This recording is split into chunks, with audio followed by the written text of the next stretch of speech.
Assalamualaikum warahmatullahi wabarakatuh. Halo semuanya, kembali lagi di videonya Hikmah.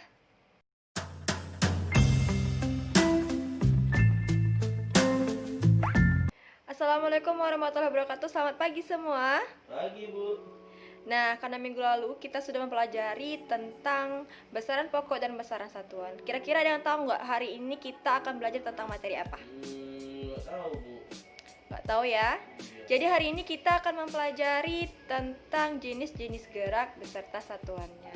Nah, ada yang tahu nggak apa aja sih jenis-jenis dari gerak itu sendiri? Saya, Bu. Nah, coba silakan Ahmad.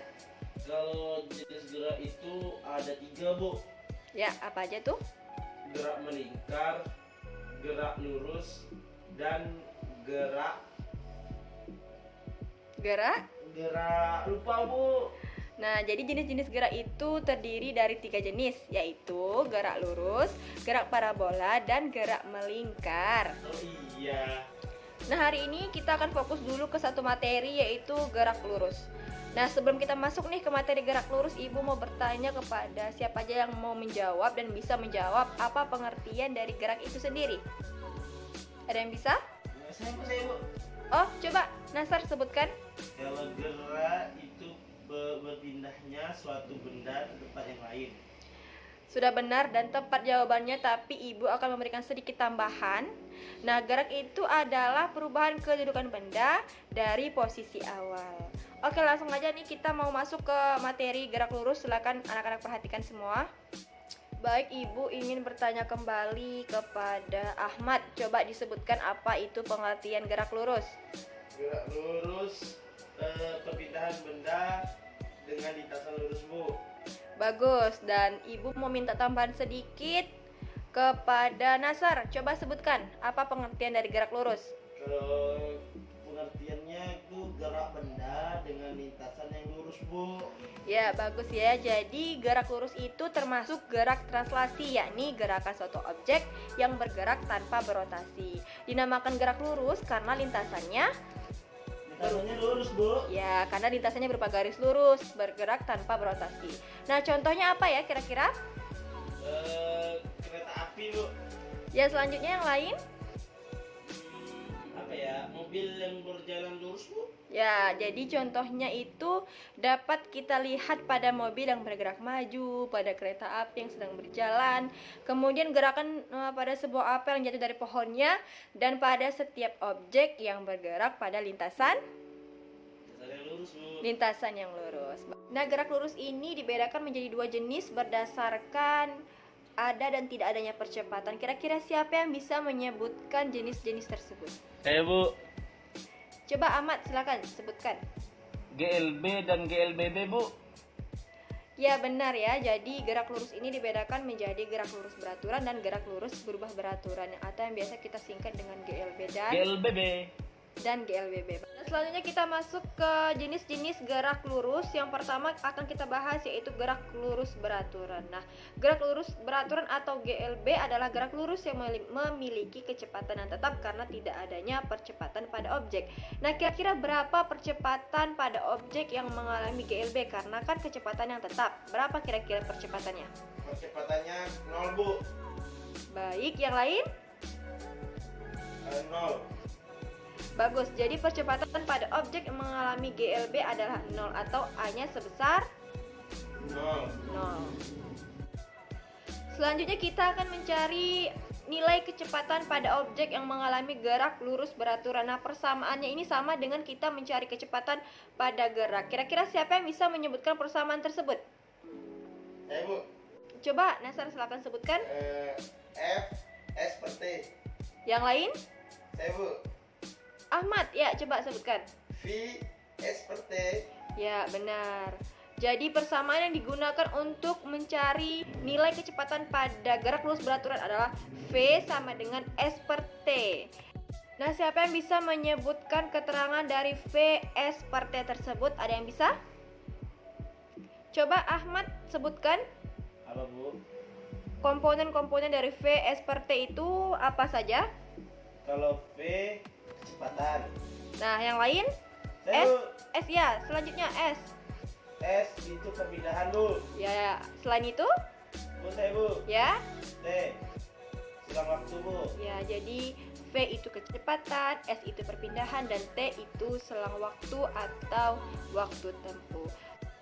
Selanjutnya ini adalah grafik dari komponen gerak lurus beraturan. Nah, untuk komponen pada grafik gerak lurus beraturan, Ibu ingin Ahmad menjabarkan apa komponen? Ada sumbu vertikal, ada sumbu horizontal, Bu. Ya, sumbu vertikal itu adalah kecepatan, Bu. Nah, untuk sumbu horizontal Itu waktu, Bu. waktu. Nah, Ibu ingin Nasar menjawabnya. Komponennya apa saja, Nasar? Sumbu vertikal, Bu. Sumbu vertikal ada kecepatan atau V. Dan yang kedua, sumbu horizontal adalah waktu atau yang bisa disebut T. Ya, bagus ya. Jadi jawaban dari Ahmad dan Nasar itu sudah tepat dan benar. Nah, selanjutnya kita masuk ke jenis dari gerak lurus yang kedua, yaitu gerak lurus berubah beraturan atau yang biasa disingkat dengan GLBB, Bu. ya. Nah, siapa yang bisa menyebutkan apa itu gerak lurus berubah beraturan? Saya. Ya, silakan. Gerak lurus berubah beraturan atau yang sering disebut GLBB adalah gerakan benda yang linear berarah mendatar atau gerak lurus dengan kecepatan yang berubah setiap saat karena adanya percepatan yang tetap atau berubah seperti itu. Ya, bagus sekali ya jawabannya dari Ahmad tadi. Nah, pada gerak lurus berubah beraturan, gerak benda dapat mengalami percepatan jika nilai percepatannya positif atau perlambatan jika nilai percepatannya negatif. Nah, gerak benda yang mengalami percepatan disebut GLBB. GLBB dipercepat. Nah, sedangkan gerak yang mengalami perlambatan disebut GLBB diperlambat. Iya, bagus sekali. Nah, jadi seperti yang sudah disebutkan oleh teman kalian tadi bahwa GLB juga terbagi menjadi GLB dan GLBB dipercepat dan GLBB diperlambat. Nah, berikut Ibu tampilkan grafik dari GLBB cepat. Nah, siapa yang bisa menyimpulkan dari grafik GLBB dipercepat yang telah Ibu tampilkan? Saya, Bu. Ya, silakan Nasar. Coba disebutkan. Benda mulai bergerak bukan dari titik nol karena sudah memiliki kecepatan awal. Selanjutnya, Benda mulai bergerak dari A dengan kecepatan awal tertentu dan bergerak sampai mencapai di B, dan kecepatannya dipastikan semakin bertambah seiring berjalannya waktu. ya tepat sekali ya dari pernyataan yang sudah disampaikan oleh teman kalian Nasar.